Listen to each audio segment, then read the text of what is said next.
savoir. Je pense que, ouais, peut-être dans les moments difficiles, j'aurais aimé savoir que c'était possible que devant ça soit bien, parce que il m'est arrivé des fois de blâmer mon père et de lui dire, pas de lui dire en face, mais de me dire c'était un peu sa faute si je souffrais. Et en ces moments-là, j'aurais aimé savoir que il y a de l'espoir et que demain serait meilleur. Et bon, et que c'était des moments aussi qui étaient là pour me former, pour que je devienne la personne que je suis devenue, que je suis en train de devenir toujours. Et oui, c'est ce que j'aurais aimé savoir, mais beaucoup plus jeune. Mais aujourd'hui, je crois que je le sais. Et ça me permet d'avancer. Donc, ce que je voudrais dire à ceux qui nous écoutent, c'est que, quelle que soit la situation dans laquelle on est, c'est toujours possible que les choses s'arrangent.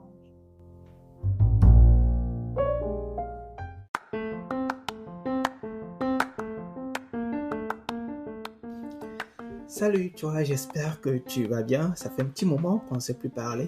Euh, alors aujourd'hui, je reçois une personne qui est dans un autre secteur d'activité, donc qui est médecin. Donc avant toute chose, j'aimerais te rassurer, tu es très bien dans l'émission, ce que j'aurais aimé savoir. Épisode 9, je reçois aujourd'hui un Togolais de nationalité qui a évolué au Togo, qui a fait ses études au Togo, qui s'en est très bien sorti, qui est ophtalmologue.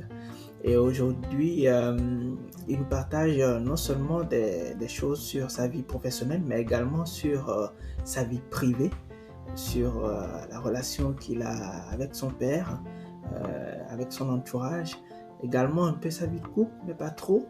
Mais je pense que c'est important de connaître aussi le vécu des médecins en Afrique, parce que les études de médecine, c'est quand même assez long. Et donc, bien évidemment, il y a beaucoup de défis à relever. Et je suis ravi, honnêtement, qu'il ait eu à partager cela. J'espère qu'il y a des personnes qui sont étudiants en médecine, qui écoutent ce podcast, ou des personnes tout simplement qui font des études longues, qui seraient intéressées de savoir un peu, d'en savoir un peu plus sur Eli Abbé. Alors, je vous laisse écouter rapidement et puis on se reparle tantôt pour la petite conclusion. C'est bien Dengue Togolais, c'est bien l'émission, ce que j'aurais aimé savoir.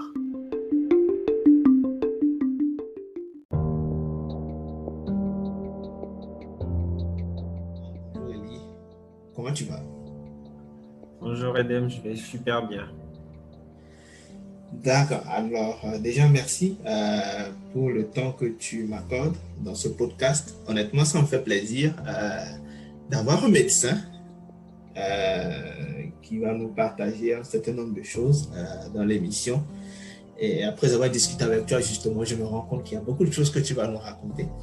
Mais avant toute chose, je pense qu'il y a certaines personnes qui ne te connaissent pas. Donc, est-ce que tu veux bien te présenter, s'il te plaît? Merci. Je vais essayer d'être un peu court, de faire assez court, light. Je suis Eli Abbé. Je suis médecin. Je suis médecin spécialiste en ophtalmologie, chirurgie oculaire. Je travaille aussi comme chef de division médico-psychosociale à l'université de Lomé. Au centre des œuvres universitaires, je suis médecin ophtalmologiste au centre ophtalmologique Jean-Paul II à Lomé toujours. Et j'ai quelques activités privées que je fais et j'ai une petite vie associative. Je ne sais pas si ça te sied comme présentation ou si tu as une orientation particulière à donner à ma présentation. En tout cas, professionnellement, c'est ça.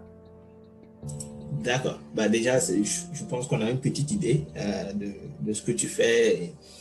Et justement, le fait que tu aies une vie associative à côté aussi, ça veut dire que tu trouves du temps pour les autres. Donc, c'est déjà pas mal. Et donc, Eli, est-ce que quel est ton parcours universitaire en fait? Je crois que j'ai eu un parcours assez linéaire. J'ai tout de suite après le bac, je me suis inscrit à la faculté de médecine et j'ai fait mes armes à la faculté de médecine de 2006 jusqu'en 2014 où j'ai soutenu ma thèse de doctorat en médecine générale. Donc ça a été un parcours tout à fait linéaire. Et après ça, j'ai travaillé pendant un an et demi avant de passer le concours d'entrée en spécialisation en fin 2015 et de commencer ma spécialisation en début 2016 en ophtalmologie à Lomé, donc le DES d'ophtalmologie du Togo. Et après 4 ans, j'ai soutenu mon mémoire de fin de spécialisation en décembre 2019 passé. Donc, je suis jeune ophtalmologiste de un an. Voilà, tout juste un an que je suis ophtalmologiste et que je travaille comme tel. Mais je continue à exercer, disons, un peu un côté médecine générale et administratif, comme je l'ai dit dans ma présentation, en tant que médecin-chef à l'université, au centre des œuvres universitaires de Lomé. C'est à peu près cela. Pour le moment, mon parcours universitaire s'arrête au grade de médecin spécialiste. D'accord. Mais du coup, dis-moi, est-ce que tu as toujours voulu être médecin en fait? Alors, en réalité, quand je remonte dans mes souvenirs avant d'être à la faculté de médecine, je ne me suis jamais rappelé d'avoir voulu tacitement être médecin, mais curieusement, un jour, je fouillais dans mes anciens documents et puis j'ai vu que j'avais rédigé une rédaction au collège où on a demandé qu'est-ce que tu aimerais faire comme métier après. Et je crois que j'ai décrit que je voulais devenir médecin, totalement, avec toutes les motivations qui collent à mes motivations actuelles. Et ça m'a surpris parce que je ne m'en rappelais pas du tout. Et à vrai dire, jusqu'à l'obtention du bac, je disais que je voulais faire pétrochimie. C'est très bête et très curieux. Quand je le dis, les gens rigolent. Mais en vrai, c'est mon père qui a voulu que je fasse médecine. Donc, j'ai eu mon bac, disons plutôt assez jeune. Donc, j'avais quand même ce poids paternel qui était là, papa qui devait décider plus ou moins. Je ne dirais pas que c'était une décision forcée quand même, mais ce n'était pas ma décision clairement assumée. Mais bon, j'ai toujours pensé que mon père veut du bien pour moi et donc quand il prend une décision et qu'il me concerte et qu'on se met d'accord, je me mets tout de suite dedans et je fais tout ce qu'il faut pour. Donc quand j'ai eu le bac et il m'a conseillé de faire médecine, je suis rentré dans le moule en même temps et je me suis mis au travail. Et je crois que ça m'a beaucoup aidé pour pouvoir réussir. Parce que si je m'étais rebellé contre cette suggestion, cette décision-là, peut-être que je n'aurais pas réussi. Donc, comme ça, j'ai commencé la médecine, je me suis mis dedans, c'était un peu compliqué au début, mais bon, avec le temps, je m'y suis fait rapidement. Et voilà, donc j'ai continué jusqu'au doctorat. D'accord. En fait, moi, ce que je retiens dans ce que tu dis et que je trouve très intéressant d'ailleurs, c'est que tu as eu une discussion avec ton père. C'est-à-dire que on a beaucoup de nos amis qui, en fait, n'ont pas ce type de discussion avec leurs parents. Parfois, c'est plus une imposition qu'une discussion. Donc, moi, je comprends que tu as eu une discussion avec ton père et que tu as mûri ça aussi de ton côté. C'est-à-dire que tu t'es dit... ton père a avancé des arguments, je suppose, et donc là, vous en avez discuté, et puis finalement, tu as pris ta décision. Est-ce que c'est bien ça? Oui, c'est quelque chose comme ça. C'est vrai qu'au départ, j'ai accepté sans être vraiment convaincu de sa décision, mais ça n'a pas été une imposition de force. La preuve, il m'a laissé aussi m'inscrire, par exemple, pour le concours de l'INSI. Et puis, je crois pour la FDS aussi, quelque chose comme ça à l'époque. Et bon, on a commencé à la fac de médecine. Bon, j'ai pas mis 2 semaines à être d'accord avec lui, quoi. Donc, dès que j'ai été d'accord, le reste, je l'ai relégué au second plan. Et je me suis mis tête baissée dedans. Donc, disons que oui, on a discuté. C'est pas genre, Elie, tu feras médecine et tout. Non. C'est genre, papa, moi, je veux faire chimie. Bon, papa dit, écoute, je te comprends très bien, mais je pense que ce serait mieux que tu fasses médecine, vu ton âge. Tu peux très bien faire de longues études. Chimie, c'est pas assuré. Je ne dis pas que c'est des mauvaises études et tout. Enfin, c'était ce genre de discussion. Et bon, j'ai dit, OK, bon, d'accord. Jusque-là, il n'a jamais pris de mauvaises décisions concernant mes études. Donc, je lui fais confiance et puis je me suis avancé. D'accord. Alors, moi j'ai, disons, une ou deux questions à te poser par rapport justement à ton secteur d'activité. D'abord, je veux savoir ce que tu penses des études de médecine au Togo. Tu y es passé par là. Je suppose qu'il y a eu des défis, etc. Je suppose que tu as des amis qui ont étudié aussi à l'extérieur. Donc, tu as eu forcément à un moment donné à faire une petite comparaison dans ton parcours, etc. Qu'est-ce que tu penses des études de médecine au Togo? Et ensuite, qu'est-ce que tu penses du secteur de la santé même en fait au Togo, dans l'exercice de tes fonctions? Ça fait deux choses totalement différentes. J'aimerais avoir ton avis sur ces deux choses. Oui. Bon, par rapport à la formation médicale, je peux dire que le niveau de la formation médicale au Togo est correct. Le niveau est correct, il est bon. Quand on prend les autres pays de la sous-région, il n'y a pas beaucoup de dénivellation. Je dirais même que notre niveau est plutôt pas mal comparé à certains autres pays.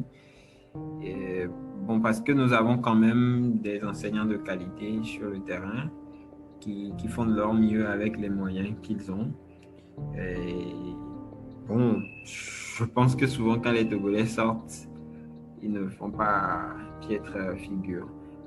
Je me rappelle en 2015, quand je devais faire ma spécialisation d'ophtalmologie, j'avais passé le concours d'entrée en spécialisation au Bénin. Je m'en suis sorti plutôt très bien. Et bon, j'ai quand même passé le même concours au Togo. J'ai réussi aussi et j'ai finalement décidé de continuer au Togo pour des raisons de commodité évidentes que tu peux deviner. Je pense qu'il y a plein d'autres exemples comme ça où les gens vont se frotter ailleurs et notre niveau n'est pas mauvais. Il est bon. Bon, maintenant, je ne saurais comparer ça à ce qui se fait sur d'autres continents. Mais si je prends tout juste la sous-région, je crois que ça va, ça va. Voilà ce que je peux dire par rapport à la formation médicale. Et même par rapport à la spécialisation, c'est pareil. La preuve, il y a beaucoup d'étrangers qui viennent s'inscrire en spécialisation chez nous. Et ces dernières années, il y a de plus en plus de nouvelles spécialités qui s'ouvrent au Togo. Les gens ont souvent tendance à être surpris quand je leur dis que j'ai fait tout à Lomé, depuis la première année jusqu'au doctorat et même les études postdoctorales. J'ai tout fait à Lomé. Et voilà, je pense que le niveau est bon, en tout cas pour ce qu'on fait. Bon, le reste des défis dans la formation, c'est le côté plateau technique qui n'est pas forcément très fourni pour nous permettre de nous frotter à tout ce qui est nouvelles technologies dans la prise en charge, dans la formation. C'est ce côté qui fait un peu bémol, mais c'est un problème général dans la sous-région sur lequel il convient quand même de mener des réflexions réellement. En même temps, on se demande sur le plan politique si la santé fait partie des préoccupations. Si ce n'est pas le cas, alors c'est un peu dommage, c'est un peu compliqué parce que ça risque de rester comme ça pendant longtemps. Maintenant, pour répondre à ta question sur l'exercice médical, en tant que tel, je vais un peu choquer, c'est mon avis personnel. J'ai toujours dit que, bon, personnellement, je préfère l'activité privée. Je préfère l'activité privée ou au pire l'activité parapublique ou confessionnelle parce que d'abord le côté pécunier, côté salarial, c'est exécrable dans le public, c'est vraiment exécrable. Malheureusement, les privés aussi s'alignent dessus. Du coup, ça pénalise beaucoup les médecins qui sont vraiment mal rémunérés. Mais au moins, quand tu es dans le privé ou le parapublic, tu as quand même la facilité d'avoir accès à du matériel acceptable, de qualité acceptable et plus ou moins disponible dans le temps, ce qui permet quand même de travailler sereinement. Même si tu es mal payé, au moins tu peux bien travailler. C'est déjà gratifiant. Je ne sais pas si tu vois un peu. Oui, je vois. Oui. Maintenant, sur le plan salarial, toujours, je vais revenir en arrière. J'ai tendance à dire aussi aux collègues généralistes qu'il ne fait pas bon vivre d'être généraliste au Togo. Et si tout le monde a la possibilité, ce serait bien de se spécialiser parce que franchement, c'est difficile de joindre les deux bouts avec un salaire de généraliste. Et quand tu es spécialiste, et bon, si tu décides d'être dans le public, bon, c'est un choix. Mais si tu décides d'être dans le privé, au moins, tu pourras être payé à tes prestations et ça te permet de vivre quand même plus ou moins décemment. Et j'avoue que la profession médicale ne fait pas forcément rêver quand on est à l'intérieur. Vu de l'extérieur, ça a l'air chouette, mais à l'intérieur, ce n'est pas forcément reluisant. Mais du coup, en fait, la spécialisation, est-ce que ça coûte cher? C'est pour ça que beaucoup de généralistes, s'il te plaît, est-ce que ça coûte cher? C'est pour ça que beaucoup de généralistes ne le font pas? Ou c'est juste que c'est pas dans leur projet? En fait, je demande juste ton avis, mais je sais que c'est pas évident. Ouais. Bon, il y a plusieurs paramètres qui entrent en jeu. Hein. Plusieurs paramètres. Il y a les projets de vie personnelle, il y a le projet de carrière aussi, et les débouchés. Et tu as mis la main sur le principal problème, c'est le coût de la formation. Enfin, quand je parle du coût de la formation, c'est pas que c'est trop cher de se former, mais le problème, quand tu veux entrer en spécialisation, c'est que tu lâches tout. Tu lâches tout, tu redeviens un étudiant pour 4-5 ans, tu n'as pas de salaire, tu payes toi-même ta spécialisation. Si tu as une famille, tu la nourris comment, je ne sais pas. Tu te déplaces tout seul, tu achètes tes bouquins tout seul. Voilà.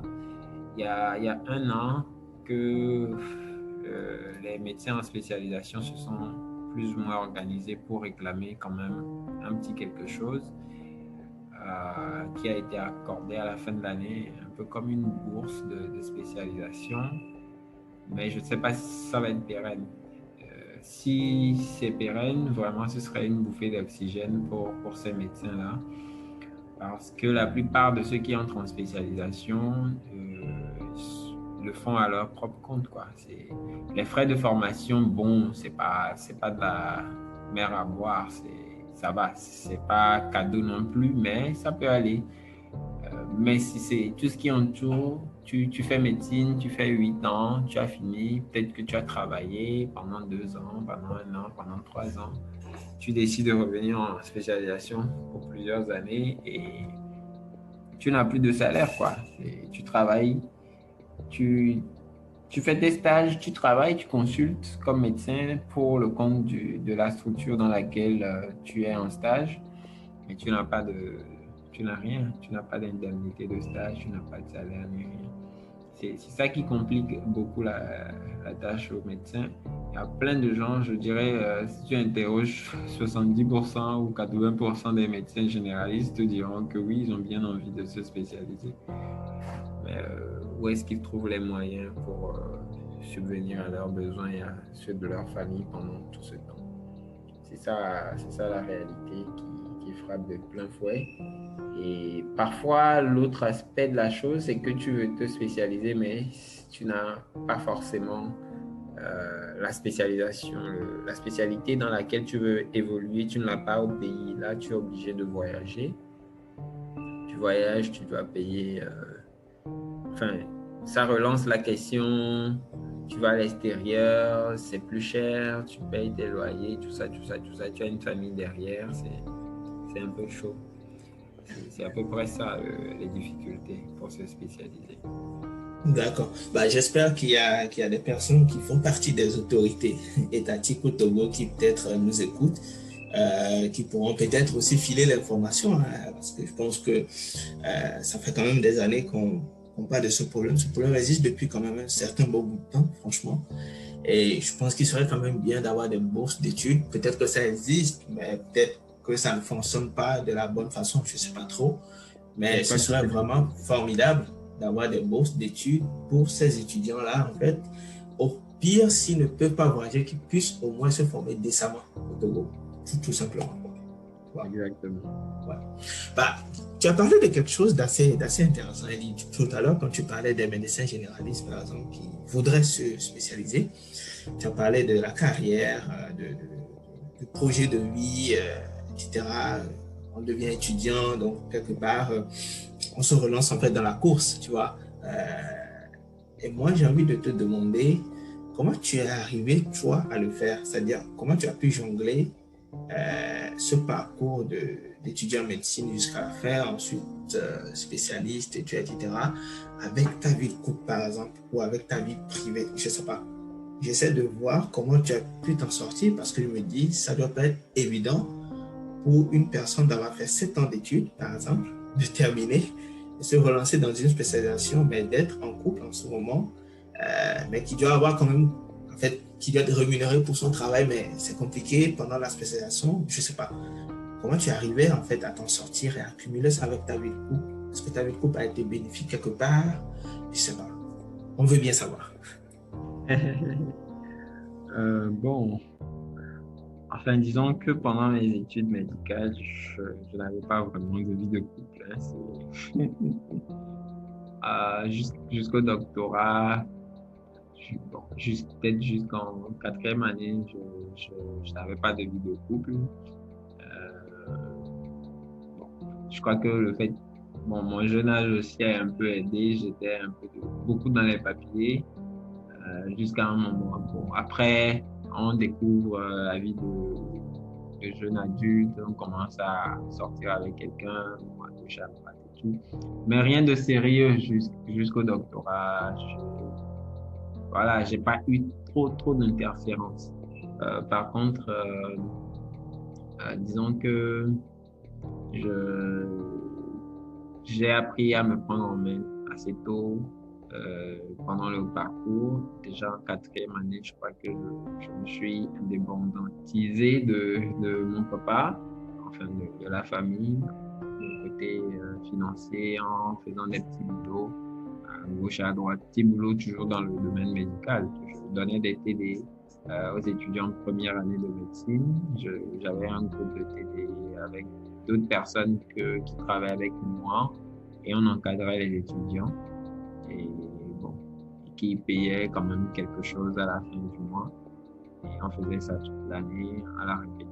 J'ai répété ça, je crois, pendant 3 ou 4 ans, ce qui m'a permis de tenir quand même, de, voilà, de prendre un peu mon indépendance parce qu'à un moment, c'est important pour l'épanouissement personnel. Maintenant, après la soutenance, je suis allé travailler. Je crois que c'est dans cette période-là que j'ai rencontré la personne avec qui je suis actuellement. Et voilà. j'ai décidé d'entrer en spécialisation sans avoir encore vraiment d'attache sentimentale, sans avoir d'enfant. Et je crois que ça m'a aidé. Je ne le cache pas, ça m'a beaucoup aidé. Je ne dis pas que avoir une femme ou un couple, des enfants serait un poids supplémentaire.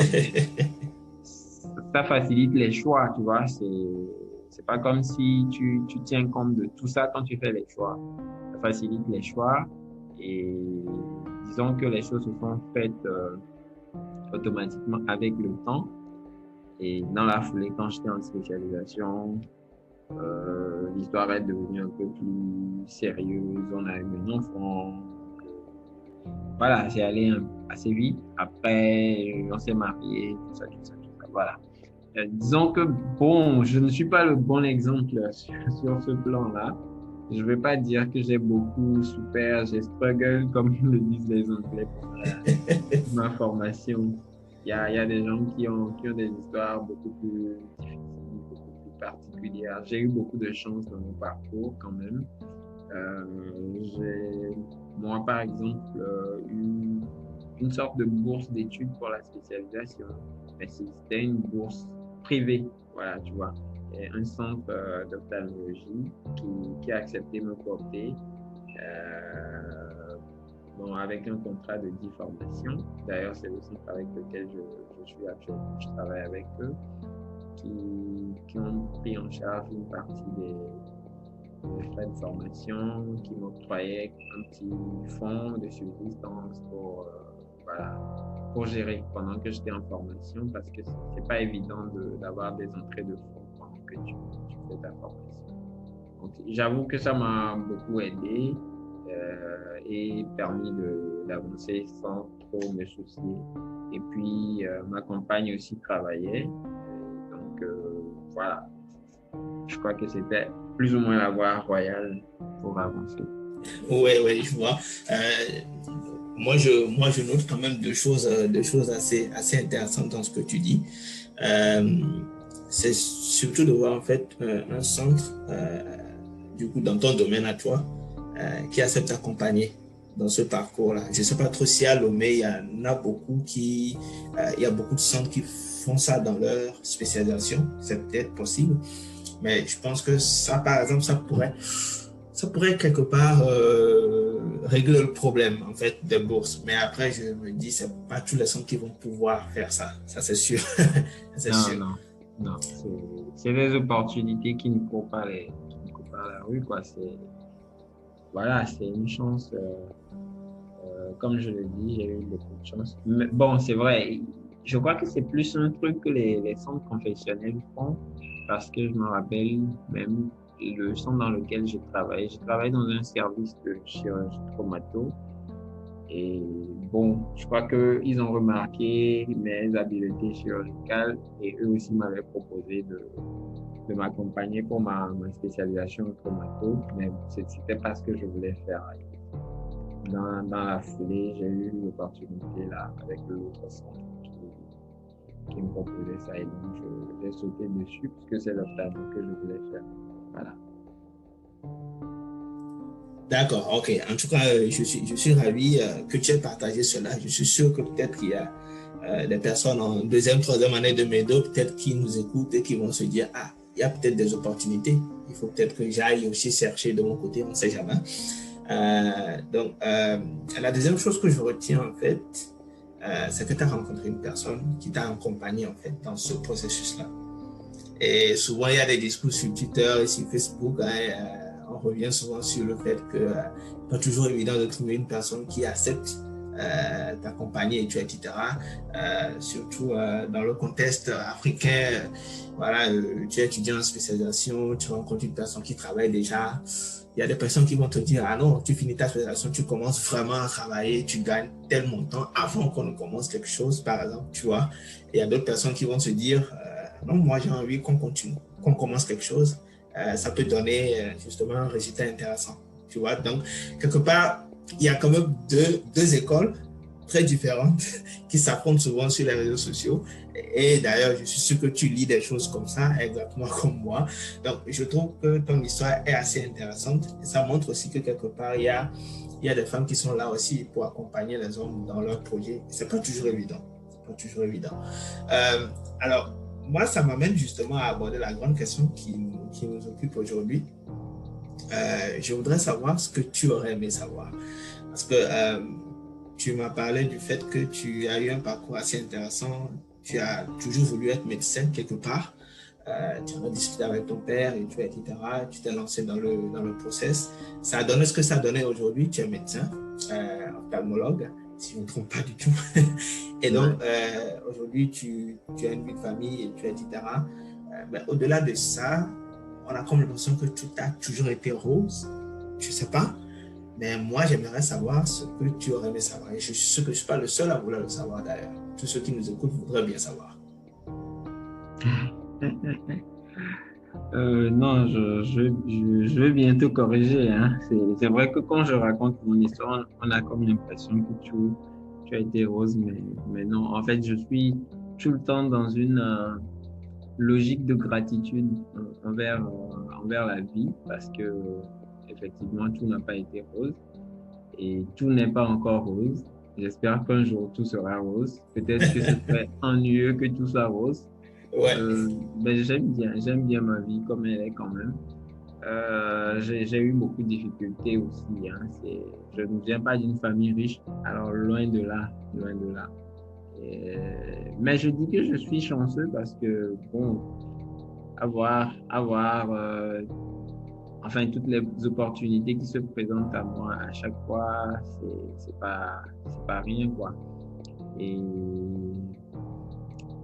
bon, comme je le dis, je suis dans une logique de gratitude. Je préfère prendre toujours le positif à chaque fois. J'ai connu des moments difficiles quand j'étais beaucoup plus jeune.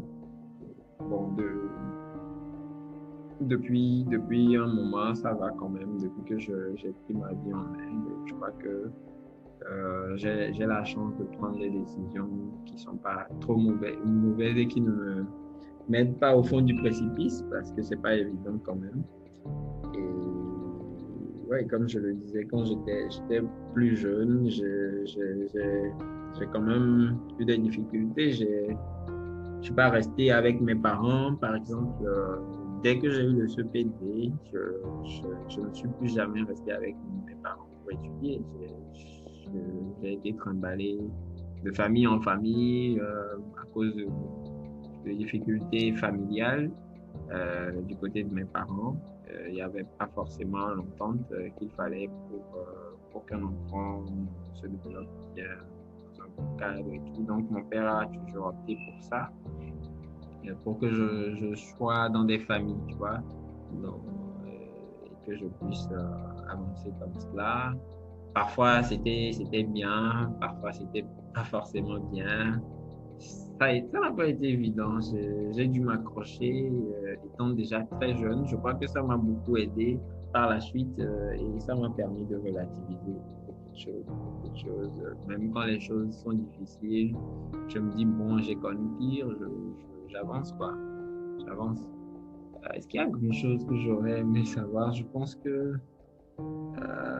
ouais, peut-être dans les moments difficiles, j'aurais aimé savoir que c'était possible que devant ça soit bien, parce que il m'est arrivé des fois de blâmer mon père et de lui dire, pas de lui dire en face, mais de me dire c'était un peu sa faute si je souffrais.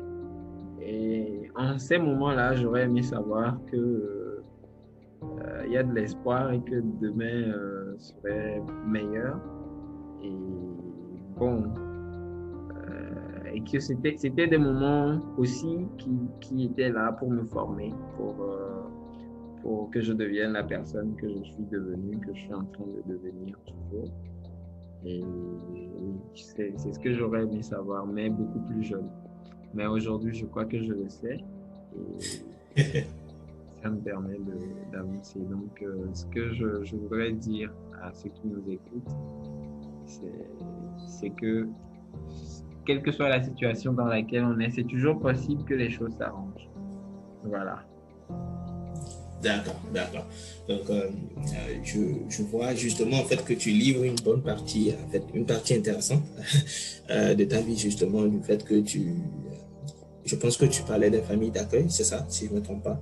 Oui, oui, oui, oui. J'ai fait trois familles d'accueil, une au collège, une au lycée, une quand j'étais à l'université, avant de décider de moi-même, voilà, je suis allé prendre un truc, un petit appart, comme on en connaît, un petit appart étudiant à Lomé. Je crois que je devais être en cinquième année. Voilà. D'accord. Et du coup, si je puis me permettre, le fait que tu sois passé par trois familles d'accueil, est-ce que tu penses que quelque part ça t'a forgé ou ça a forgé peut-être ta prise en main personnelle? Est-ce que tu trouves que c'était peut-être mieux que d'être avec tes parents? Ah, ouais, je pense que, en tout cas, vu d'aujourd'hui, c'est, c'est, c'est, c'est pas si mal que ça. Je ne sais pas ce que ça aurait été si j'étais resté avec mon père, parce qu'à un moment, il n'y avait plus maman. Et bon, papa allait travailler loin, il partait le matin, revenait le soir. J'étais l'aîné, il y avait mes petits frères, on était assez jeunes. Et je ne sais pas ce que ça aurait donné, franchement. Mais bon, je ne suis pas devenu une mauvaise personne quand même. En ayant eu ce parcours, en étant passé dans ces trois familles d'accueil, chacune des familles m'a donné ce qu'elle pouvait. C'est le bon comme le mauvais, j'en ai fait un mix.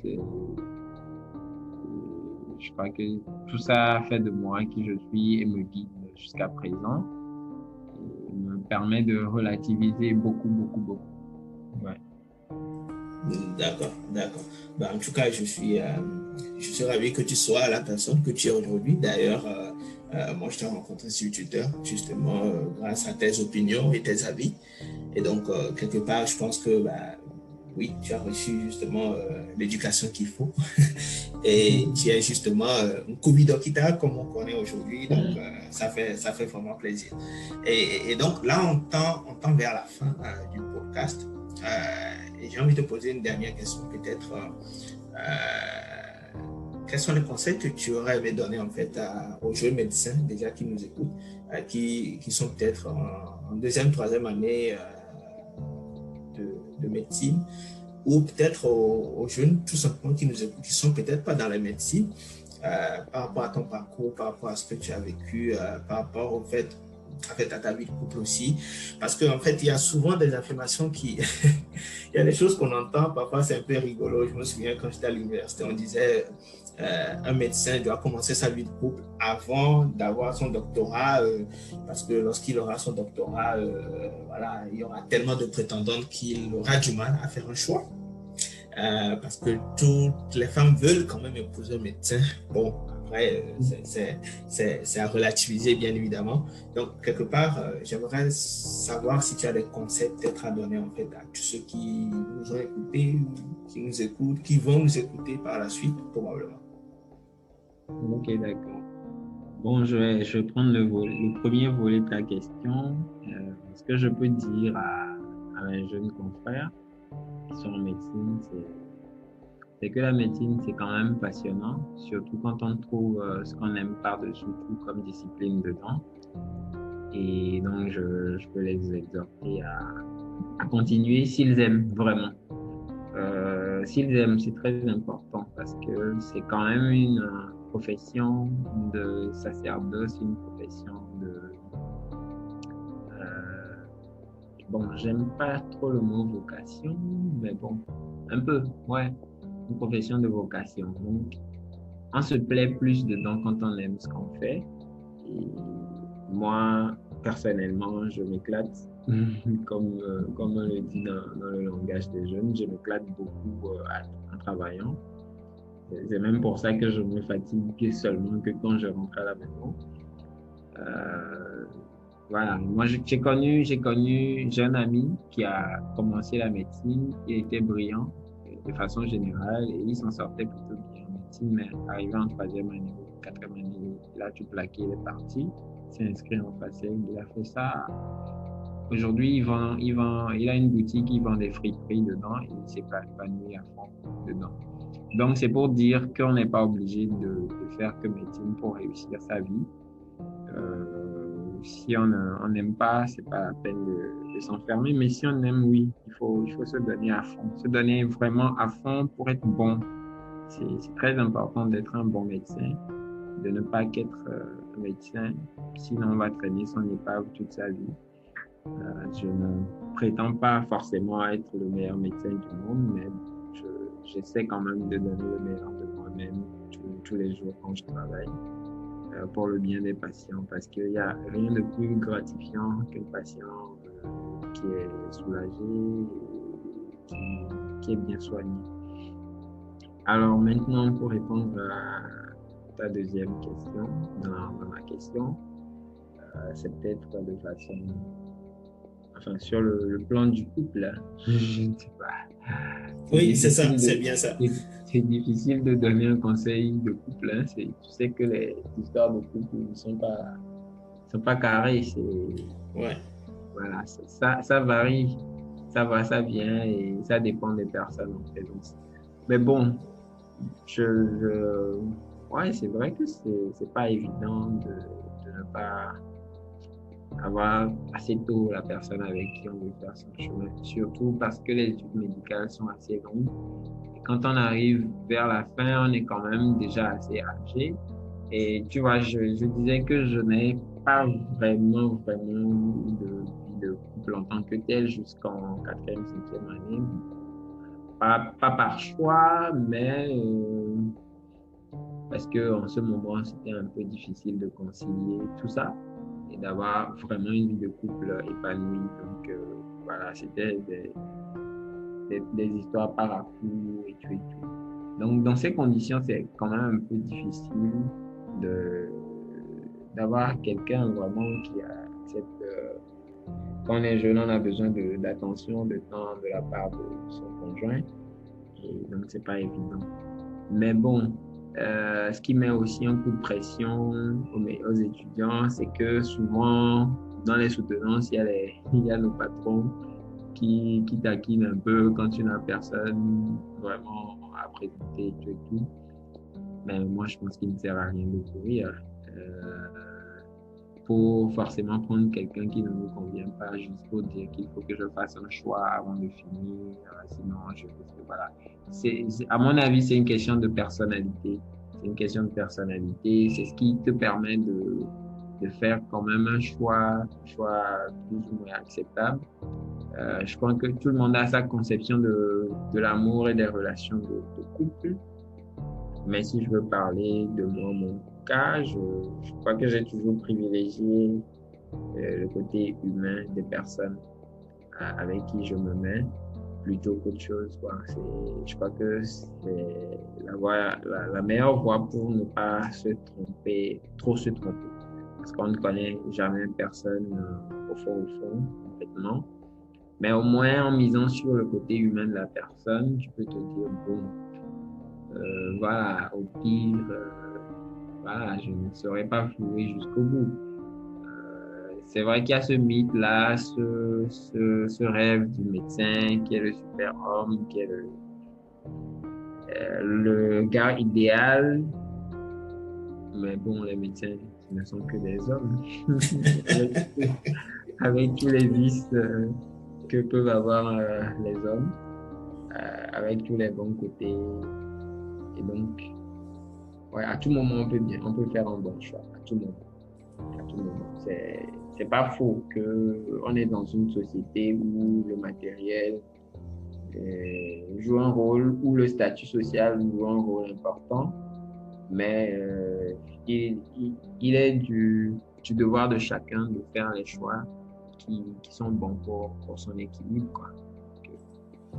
C'est ça. Maintenant, de façon générale, je sais pas, j'aime pas trop philosopher, j'aime pas trop donner des conseils.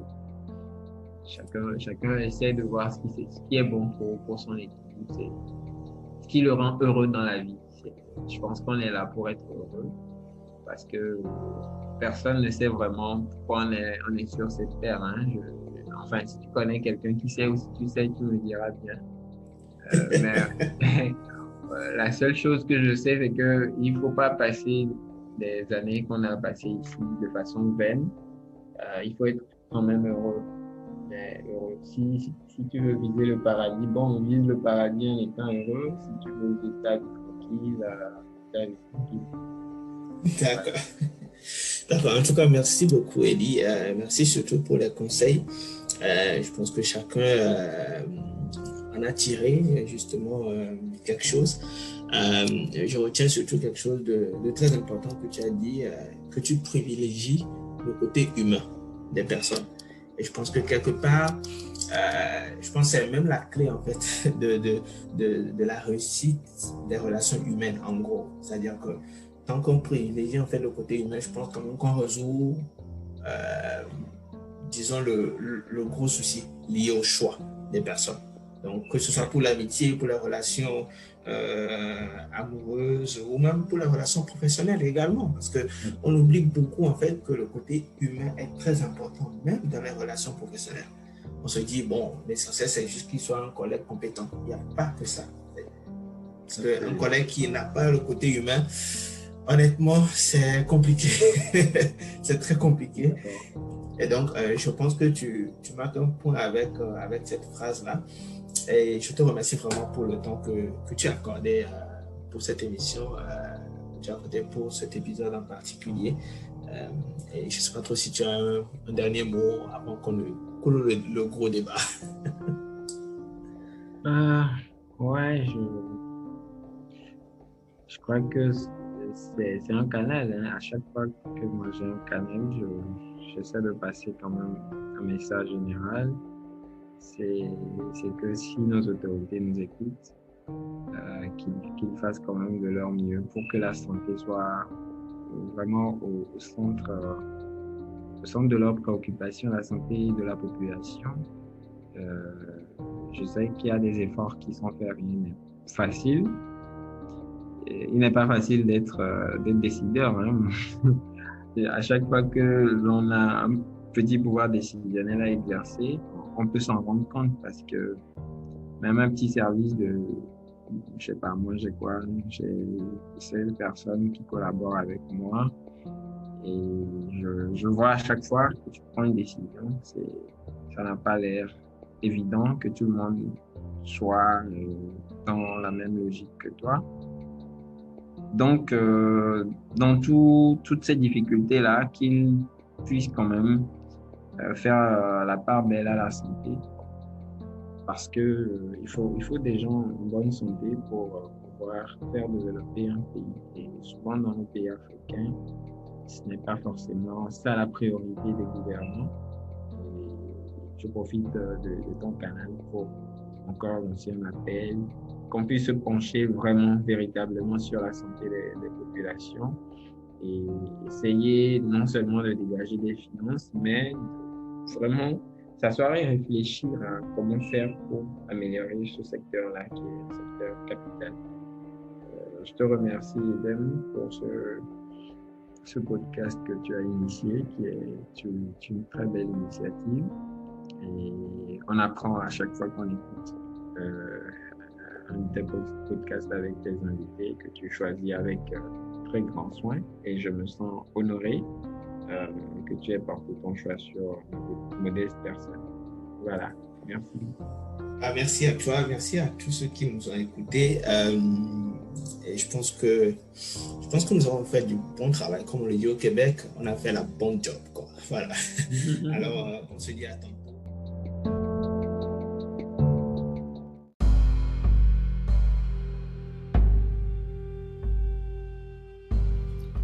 Salut tout le monde, j'espère que vous allez bien.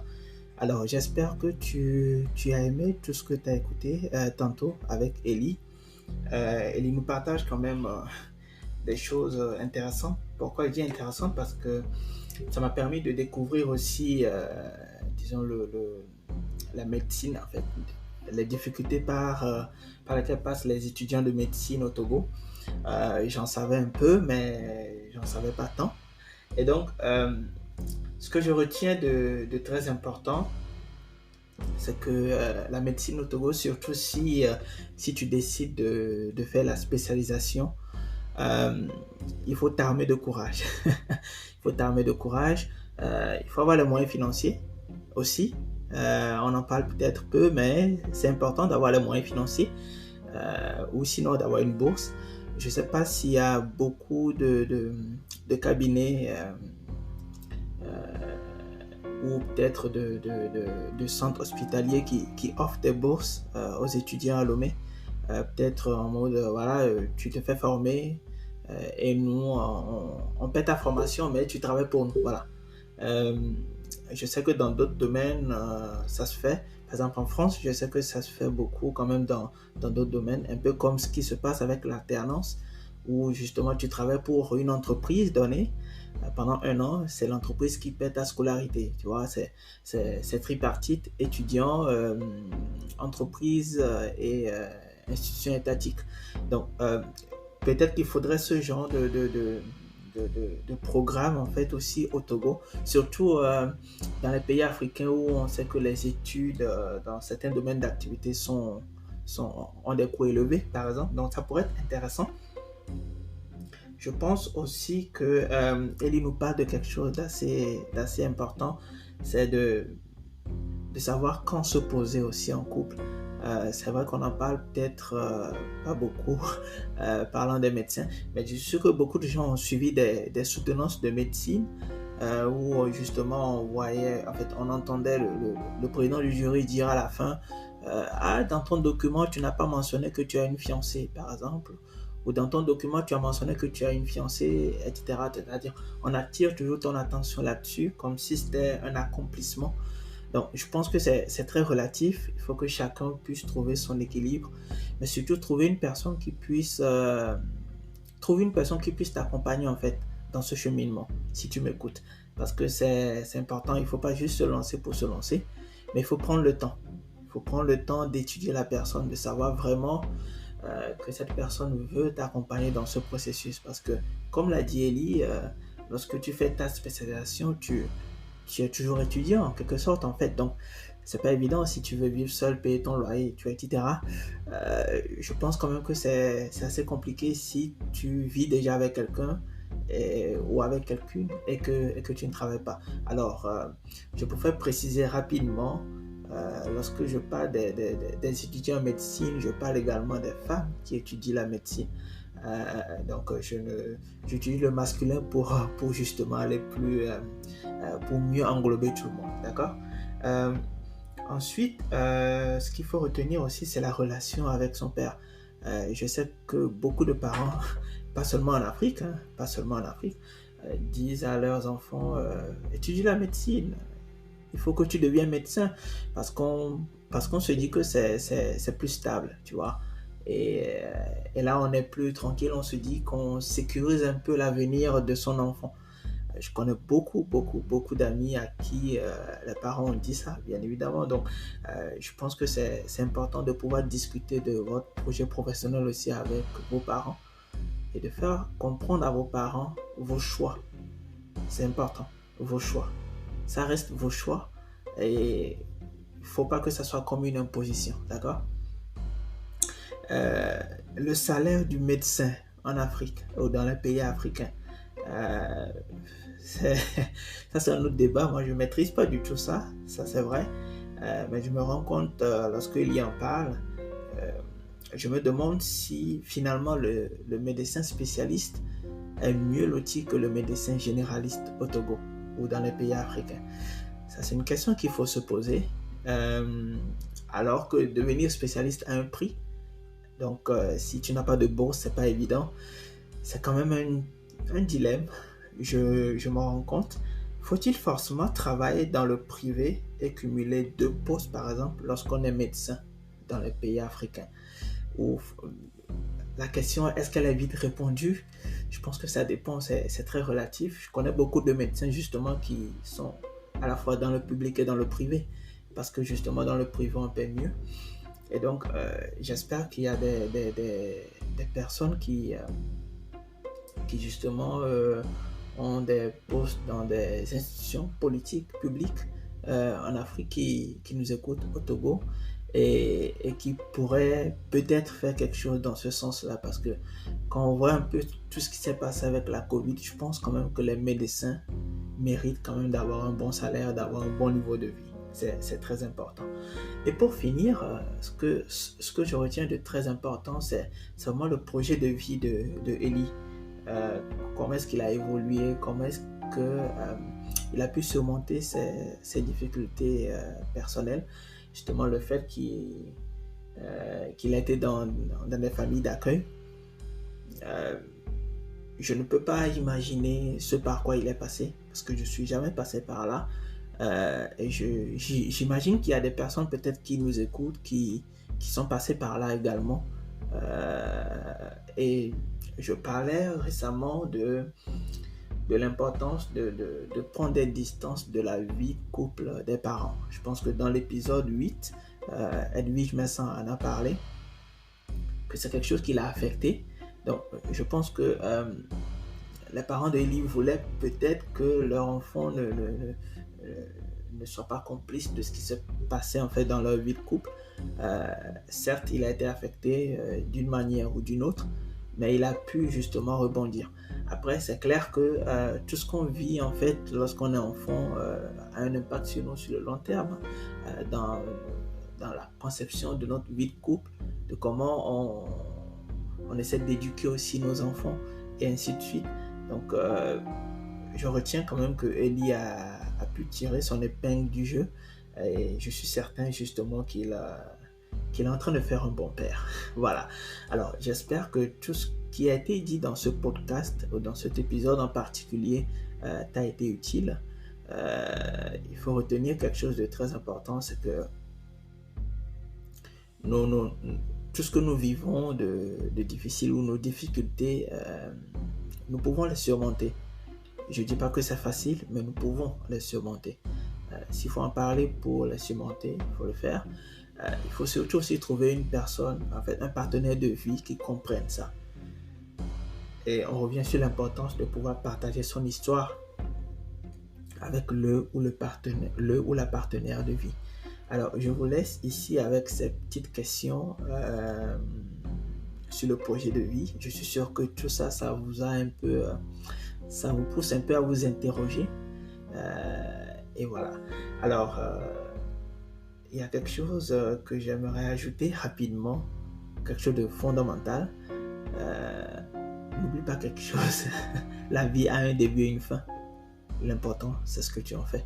Donc, fais juste quelque chose d'approprié, de juste, de ta propre vie. C'était Edem de Tagolo et c'était l'émission Ce que j'aurais aimé savoir. On se retrouve pour l'épisode prochain. À tantôt.